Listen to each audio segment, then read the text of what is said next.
Daniel Santos, seja muito bem-vindo ao Real Time 1, prazer recebê-lo. Obrigado por ter reservado um tempo para vir aqui com a gente falar sobre meio ambiente, falar sobre o cuidado que a gente precisa ter com a natureza. É o nosso dever, né? É o nosso dever. Tua cadeira é essa daqui, fica à vontade. Obrigado. Daniel, tem uma câmera central mostrando a gente lá no fundo, Ok. Mas essa câmera 3 aqui é tua. Se você quiser falar diretamente em algum momento, dar aquela mensagem mais incisiva para o nosso internauta... Pode deixar, é a 3 que eu devo me dirigir. De reportar. Mas eu vou sentar aqui do lado, se quiser ficar num bate-papo, fica à vontade. Bom, enquanto isso, a gente vai chamar a vinheta.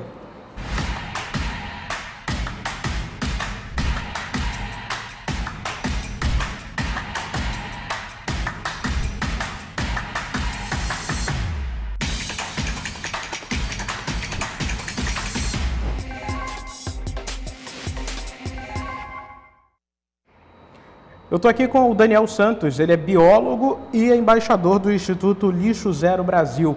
O Daniel dedica boa parte dos seus estudos também a um fator que a gente tem escutado muito falar nesses últimos tempos, que é o garimpo em terra indígena.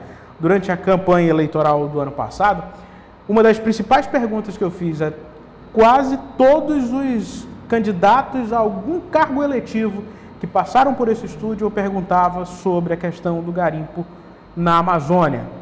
Bom, agora é a vez de a gente conversar com o biólogo, com o técnico. Daniel, a gente viu tudo o que aconteceu na região de terras de Yanomami, em Roraima, e que existe uma parte deles dentro do Amazonas. Mas vamos ser um pouco mais generalistas desse ponto de vista e eu te questiono. O governo federal está longe de uma solução para esse problema? Caio, obrigado primeiramente por esse espaço, né? Como você bem falou, bem citou, esse é um problema que atinge todos nós, né? Independente de nós estarmos aqui na Amazônia, né? Como nós estamos aqui hoje, ou como lá no sul do país, né? Porque ele impacta diretamente no meio ambiente. Então o meio ambiente ele precisa estar equilibrado, né? E pelo andar que nós estamos tendo aí de transição de governos, estamos percebendo que o poder público, na questão de fiscalização, né, o aparato dele, ele foi muito danificado, vamos dizer assim. E agora ele vai precisar muita força para se aparelhar novamente todos os órgãos, né, principalmente em nível federal, né, para a gente contar com eles, para apoiar todos os órgãos de fiscalização, para a gente poder chegar numa prevenção, principalmente, a ideia é essa, é prevenir, né, não atacar, porque quando você já vai atacar ali é porque já aconteceu, o impacto já aconteceu. Então, se aparelhar para tentar evitar que chegue no nível que nós estamos hoje, né, porque segundo a legislação, Caio, a prática do garimpo, ela está regulamentada, está parada por lei, né? Mas somente em dois momentos, em dois casos, que ela não pode ser feita. São em áreas acima de 50 hectares, né? Equivalente a mais ou menos uns 60 campos de futebol, né? Ou em áreas de terra indígenas, que hoje nós estamos vendo aí, né? Desde o mês passado, né? Essa explosão de denúncias, de acontecimentos que estão tendo em terras indígenas. Então, o maior impacto é quando você infringe a lei, principalmente, né? Então, ela é parada por lei, você pode sim fazer uma exploração, né, mineral de forma legal, mas a partir do momento que você infringe que uma área acima de 50 hectares ou que esteja em terra indígena, você está cometendo uma ilegalidade. Agora, Daniel, abre uma lacuna que todo mundo já falava há muito tempo para os governos que passaram e para esse governo que agora está, que é a questão de que indígenas não tinham um suporte adequado. Isso só confirmou o que já vinha sendo, o que vinham anunciando. O fato de se explorar uma terra indígena não é por saber necessariamente que ali existem minérios preciosos, mas é pela facilidade de entender que eu posso chegar ali e não vou ser barrado. É questão da vulnerabilidade, né? Que quando o homem chega lá, como chama o homem branco, chega lá nas terras indígenas, os indígenas não tem nem uma moto, não tem um carro, não tem nada. E quando o homem chega lá, principalmente fazer essa exploração, ele já chega com um maquinário muito grande, muitas pessoas, com equipamentos que o indígena nunca nem viu, né? E ali se torna vulnerável. Então são duas coisas que atraem, né? A vulnerabilidade, né? E a facilidade de se adentrar nessas terras indígenas, que não tem nenhuma proteção, como você falou. E a outra é a questão das riquezas mesmo, né? Porque nas terras indígenas são áreas que não foram impactadas, não teve ainda a presença do homem, né? Não foram antropizadas e que tem todos os recursos minerais, toda a biodiversidade preservadas. Então, o que o homem vem na busca? Querendo essas riquezas que estão de forma vulnerável a favor dele. Como biólogo, você entende que o que precisa mudar na legislação, ou para punir, para preservar, para se antecipar aos fatos, isso já é um fato necessário. Mas pensando da parte até um pouco mais jurídica, sei que você não é um operador do direito, mas é alguém que está em contato com esse tipo de exploração ilegal, do ponto de vista de quem observa e faz denúncias a respeito desse tipo de caso. Mas o que a legislação precisa mudar de fato, para que quem seja pego praticando isso, seja de forma mais exemplar punido? E Caio, é como você falou, eu não sou do direito, mas a gente tem que estar toda hora ao lado das leis para a gente fazer todos os processos de licenciamento, né? E a parte do garimpo não fica de fora, não é exceção. Então, o que nós temos que fazer? Eu acho que tem que melhorar uma redação, ter uma nova redação da lei, né? Ser um pouco mais enfática, né? Um pouco mais restritiva, né? Para que a gente possa ter um freio e para que os órgãos municipal, estadual e federal possam ter uma maior facilidade para fazer o controle, né, dessas explorações de forma legal. Então, eu acho que precisa. Mas no Brasil, é uma coisa, nós temos muita lei, né, principalmente na lei ambiental, a gente tem muita lei, graças a Deus. Mas o que falta, às vezes, você aplicar, né, colocar em prática isso daí. E às vezes, por falta de pessoas nos órgãos ambientais, a gente não consegue colocar em prática essas leis, infelizmente. Então, nesse caso, como a gente está vendo uma explosão muito grande, muito forte, principalmente nessa parte aí ilegal, a gente já pode perceber que a lei ela pode ser mais restritiva. Tem uma mudança aí até para ajudar na ação dos institutos, né, de fiscalização, seja ele municipal, federal e até mesmo municipal, federal e estadual. Como um pesquisador dessa área do garimpo e biólogo, existe condição de fazer um garimpo sustentável na Amazônia?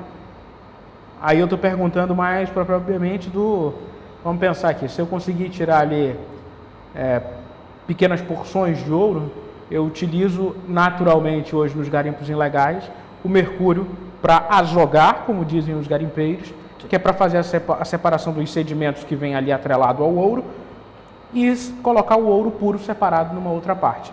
O mercúrio é altamente impactante ao meio ambiente. É isso.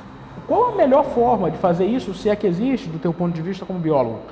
Quando a gente fala em sustentabilidade, cara, a gente fala no tripé da sustentabilidade. A gente não fala só na parte ambiental. A gente fala na parte social, né, econômica e ambiental. É o tripé. Então a gente não pode deixar de lado esses dois fatores, além do ambiental. Então, um garimpo legal, ele pode sim ser sustentável, né? A partir do momento que ele está legalizado, ele está pagando impostos para fazer a retirada desses minérios, ele tem a licença ali, que ele paga também os valores de licença, os estudos ambientais, ele está gerando emprego e renda para quem estuda, para geólogo, para geógrafos, para biólogos, para engenheiros florestais, né? Engenheiros ambientais. Então, isso é sustentabilidade também, né? E aquilo ali, toda vez que ele for tirar uma porção, seja ela qual for, ele tem que fazer a declaração daquele ouro e faz sim o pagamento dos impostos, né? E dessa parte aí mineral já tem outras técnicas, né? que não se utiliza mais do mercúrio, né? Já tem técnicas que já podem ser usadas, ele se utiliza isso daí porque se torna mais fácil, né? É mais barato, mais viável e tudo. E o mercúrio, né? Ele não é benéfico para a nossa vida nenhuma parte, porque na nossa dieta a gente não tem nenhum alimento, nenhuma coisa que tenha o mercúrio para ajudar a nossa dieta. A gente tolera até uma quantidade, né? Segundo a OMS, tem uma fração que a gente tolera no nosso corpo. E depois disso daí, já se torna um impacto muito grande para a nossa saúde, né? E como é que afeta isso daí? Os garimpos eles estão localizados aonde? Né? Praticamente nas margens e no leito dos rios, né? Afetando os povos indígenas e afetando os ribeirinhos. Através da contaminação da água, que por fim, exatamente, que, por consequência, contamina os peixes. Aí vem o efeito cascata, né? Porque as pessoas ali, nem no nosso município a gente tem uma qualidade de água boa para consumo, né? Então imagine esses povos que vivem na beira dos rios. Eles consomem aquela água in natura, né? E ela, se estiver contaminada e está se contaminando, eles se alimentam, a sua dieta praticamente é de peixe, né? Aí vem o efeito cascata. Aí desde o menor peixe, aí na cadeia alimentar dos peixes vai chegar no peixe que a gente consome, né? E aí a gente vai se contaminando. Mas que técnicas seriam essas, Daniel, que poderiam ser implementadas para um garimpo se tornar mais sustentável, um garimpo se tornar sustentável na Amazônia? Só de tirar o mercúrio já seria uma excelente técnica, né? Como eu falei para você, a diferença do garimpo para a mineração é a questão de recursos, né?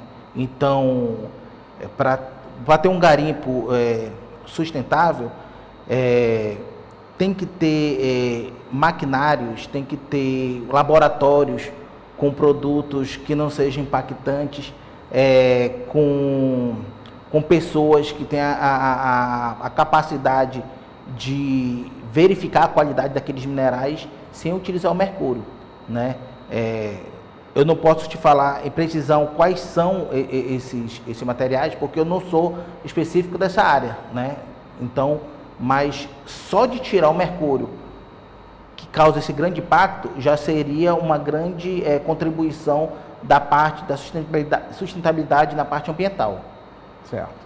Bom, eu recordo aqui a você, internauta, que no ano passado, durante a exploração de ouro na região do Rio Madeira, ali naquela área que compreende Rosarinho em Altazes, passando por Nova Olinda do Norte, chegando até Borba e, claro, indo mais adiante, Novo Aripuanã, depois vai chegar em Manicoré, a região de Humaitá, todas essas regiões que são banhadas pelo Rio Madeira. Nós estivemos nessa área ali e nós mostramos aqui na TV Real Time o impacto do garimpo e as operações que ocorreram através da Polícia Federal para tirar aquelas balsas de garimpo dessa região. Bom, aqueles garimpeiros ali são considerados garimpeiros artesanais que utilizam o mercúrio para fazer o azogue, a separação, como eu falei mais cedo aqui nessa entrevista, do ouro e os sedimentos que são capturados no momento da retirada deles do rio. Naquele mesmo momento, a gente entrevistou aqui na TV Real Time, para aquela série de entrevistas, aquela série de reportagens, melhor dizendo, o pesquisador Paulo Barça, lá da Fiocruz, do Rio de Janeiro. Naquele momento, o pesquisador disse, e aí eu compartilho com você essa informação, Daniel, que seria adequado a gente olhar um pouco para o garimpo que ocorre numa região que também é amazônica, mas num país vizinho, a Colômbia, que está pertinho da gente, aqui na fronteira ali com o município de São Gabriel da Cachoeira, já no Alto Rio Negro. Garimpeiros daquela região utilizam, segundo o pesquisador, um tipo de produto que é chamado pau de balsa, que é a extração de uma espuma através de uma folha que existe naquela região e consegue também fazer a mesma coisa que o mercúrio faz. Essa seria uma das alternativas do ponto de vista de alguns especialistas. Tirando o mercúrio, já facilita e muito, não é, Daniel? Com certeza. Então, essa é uma técnica natural, né? Já que vem do vegetal, então você já tira totalmente a química, né? Que é justamente a química ali, o poder da química do mercúrio que afeta o meio ambiente, né? E vai afetar as populações que foram consumir os alimentos e a água que estejam contaminados por ela. Então, são essas daí. Então, a gente tem que ver estudos também, fazer investimento em pesquisas, né? Nós temos hoje o Instituto Nacional de Pesquisa da Amazônia aqui, que poderia fazer várias pesquisas para contribuir da melhor forma para que haja essa retirada, até suspensão, essa restrição do uso do mercúrio, né? Até porque não é um produto fabricado no Brasil, não existe mercúrio produzido no Brasil, isso vem de fora. E entra de forma ilegal no país e chega nesses garimpos.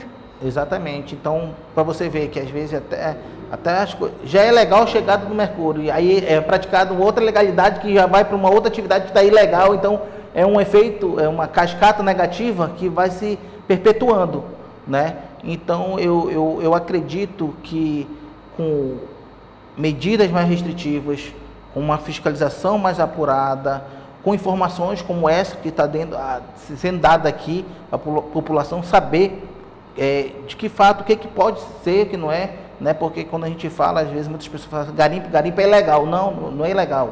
Ele só está sendo colocado de forma errada, né?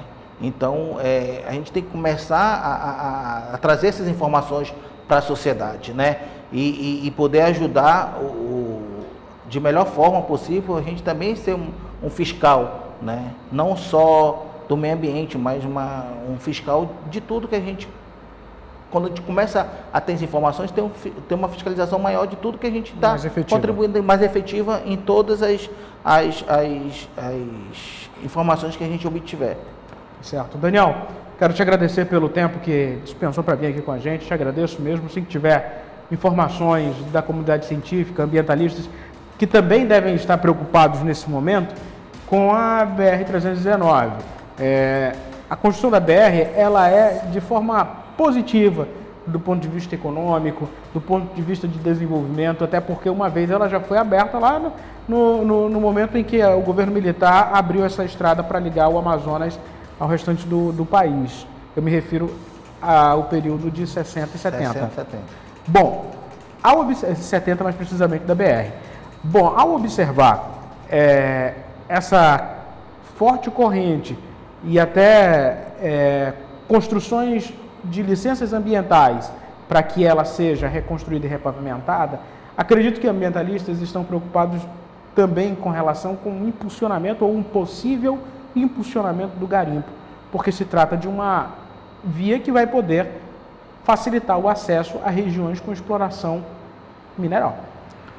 Correto, Caio. É muito importante falar da BR-319, né, que é uma rodovia federal aí que já ligou o Amazonas ao Brasil, como a gente fala, assim, né, que é hoje a única via que nós temos ligadas por estrada ao norte, é o último estado aqui mais extremo do Brasil, ao norte, que é Roraima.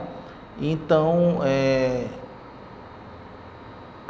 eu vejo como biólogo que nós podemos sim ter uma via dessa, né? A gente vê um atraso do Brasil, principalmente aqui na região norte, por essa nossa falta de conectividade, né, por via terrestre, o restante do Brasil, por via férrea que não tem quase no Brasil, né? A gente vê outros países que os produtos são escoados por vias férreas tão facilmente, né? E a gente não tem isso daí.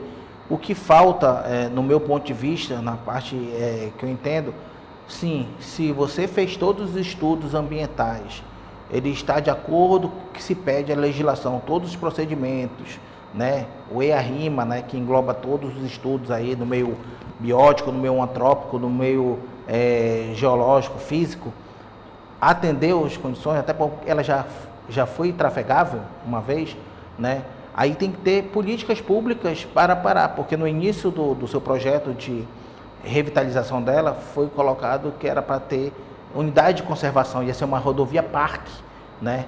Então, praticamente em todo os seus trechos aí de mais ou menos 800 quilômetros, 800 a 900 quilômetros, ele ia ter, se eu não me engano, 8 ou 9 unidades de conservação, né? Para justamente tentar evitar que tenha acessibilidade, que chegue com maquinários para garimpo, que chega o pessoal da agropecuária, né? Que possa vir a fazer um desmate de forma irregular aqui na nossa Amazônia. Mas eu vejo que se a gente tiver políticas públicas, tiver força dos nossos órgãos de controle, órgão fiscalizador, é possível sim a gente ter uma via trafegável, né? E ter uma proteção ambientalmente correta, né? Até porque muita gente acha que, não, porque é a questão das balsas, vai tirar as balsas, vai por meio terrestre. Hoje, todo o transporte praticamente feito no Brasil tem que ser feito por balsas ou navio.